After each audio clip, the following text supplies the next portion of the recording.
ஒரே கல்லில் இசைப்பாடும் தூண்களா? அறவே கோபம் கொண்ட சிவனுக்கான கோயிலா? அதுதான் லேபாக்ஷியின் வீரபத்ரர் கோயில். இது ஆந்திராவின் தொன்மை மற்றும் திறமை இரண்டும் கலந்தது.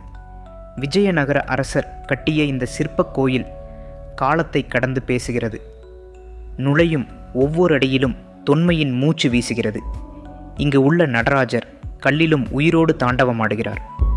இந்த நந்தி உயரம் 20 அடி முழுக்க ஒரே கல்லால் உருவானது.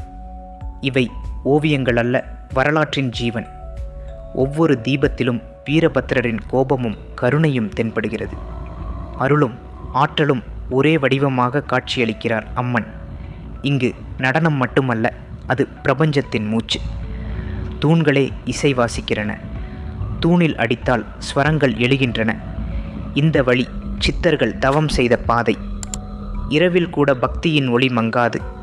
மழலை கலைஞன் வரைந்த கற்பனை போல.